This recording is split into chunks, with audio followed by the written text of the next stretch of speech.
আসসালামু আলাইকুম প্রিয় শিক্ষার্থীরা, দেখেন সদর দপ্তর নিয়ে আসলে কিন্তু অনেকের কনফিউশন থাকে। সাধারণ জ্ঞানের এই টপিক থেকে মোটামুটি আমরা বেশ ধরনের প্রশ্ন পাই, বেশ নার্সিং ভর্তি পরীক্ষা সহ বিভিন্ন অ্যাডমিশন টেস্টে কিন্তু এখান থেকে প্রশ্ন আসে। তো এই বিষয়টা নিয়ে আসলে আমরা কিভাবে সহজে কিছু এমসিকিউ সলভ করতে পারি এটা নিয়ে আসলে এই ভিডিওটা, যারা আমাদের চ্যানেলে নতুন আছেন অবশ্যই চ্যানেলটা সাবস্ক্রাইব করে ফেলবেন।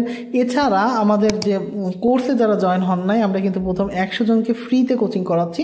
সো নার্সিং ভর্তি পরীক্ষার জন্য যারা কোর্স করতে চান অবশ্যই কিন্তু আমাদের যে গ্রুপ আছে গ্রুপে জয়েন হতে পারেন। গ্রুপ বলতে আমাদের যে হোয়াটসঅ্যাপটা আছে ওইখানে নক করতে পারেন। এছাড়া আমাদের যে পেজ আছে পেজে একটা ফলো দিতে পারেন। অবশ্যই পিন কমেন্ট অথবা যে ডিসক্রিপশনে দেখবেন যে একটা ফর্ম আছে, ওইটা ফিল আপ করলে কিন্তু আমাদের কোর্সে জয়েন হতে পারবেন। সো আমি আর কথা বাড়াচ্ছি না, চলেন আমরা ভিডিওর মেইন অংশে চলে যাই।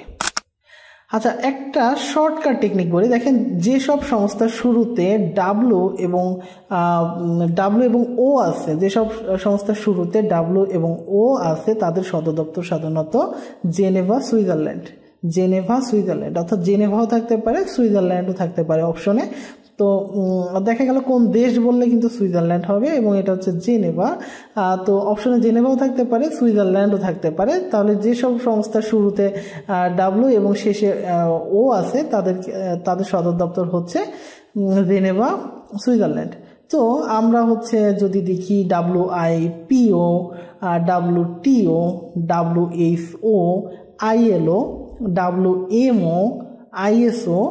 সো এই জিনিসগুলা, অর্থাৎ এইখানে দেখেন প্রত্যেকটা সদর দপ্তরের যে শুরুতে ডাব্লু আছে এবং শেষে ও আছে, এখানেও শুরুতে ডাব্লু আর শেষে ও। তাহলে অল্ড এবং অর্গানাইজেশন, এটা বুঝতেই পারতেছেন, প্রথমে অল্ড এবং অর্গানাইজেশন। এইখানে দেখেন আই আছে এবং ও আছে, এইখানে হচ্ছে ও আছে। আমরা কিন্তু এখানে বলছি যে শুরুতে ডাব্লু অথবা শেষে ও, তার মানে শুরুতে এইগুলো কিন্তু শুরুতেও ডাব্লু আছে বা শেষে ও আছে, বাট এই জায়গাটায় কিন্তু শেষে ও আছে, এটা থেকে আমরা বুঝতে পারবো। এটাও ডাব্লু আছে এবং ও আছে, এটাও লাস্টে ও আছে, ও দিয়েই কিন্তু আমরা বুঝতে পারবো।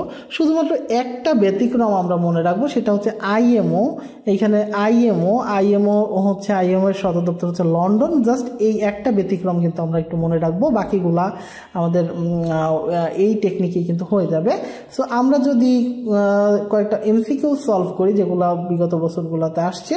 সো ISO এর সদর দপ্তর কোথায়? অলরেডি আমার মনে হয় এটা আপনারা পেরে যাবেন। দেখেন আমাদের উপরেই কিন্তু উদাহরণের মধ্যে আমরা পেয়ে গেছিলাম যে ISO এর সদর দপ্তর কোথায়।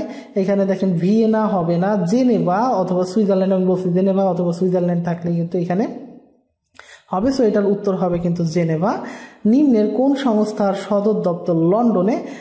এটাও মনে হয় পারা যাবে, কারণ আমি বলে দিচ্ছিলাম যে ব্যতিক্রম হচ্ছে লন্ডনে। এইখানে IMO, দেখেন IMO হবে উত্তরে।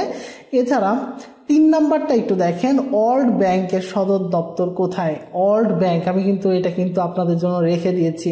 ওয়ার্ল্ড ব্যাংকের সদর দপ্তর কোথায়? আপনাদের মাথায় দেখি কি বুদ্ধি যে এইখানে কোনটা কি আছে। মানে আমাদের এই যে টেকনিকটা আমরা দেখাইলাম, এই টেকনিকে এটা মেলে কিনা, এটা থেকে এটা বের করা যায় কিনা, এটা কিন্তু কমেন্ট করে আমাদের জানাবেন। এবং এই প্রশ্নটার অ্যান্সার থেকে কিন্তু আমরা বুঝতে পারবো যে ক্লাস আপনি ঠিকমতো করছেন কিনা। সো আরও মজার ভিডিও এবং টেকনিক সম্পর্কে জানতে আমাদের পেজটা কিন্তু ফলো করে রাখেন, আমাদের চ্যানেলেও সাবস্ক্রাইব করে রাখেন। এছাড়া আমাদের কোর্সে জয়েন হইতে কিন্তু অবশ্যই কিন্তু যে আমাদের ডিসক্রিপশনে দেওয়া যে ফর্মটা ফিল আপ করে ফেলতে পারেন। তো আজকে এ পর্যন্তই, পরের কোনো ভিডিওতে দেখা হবে। ততক্ষণ সবাই ভালো থাকবেন, সুস্থ থাকবেন। আল্লাহ হাফিজ সবাইকে।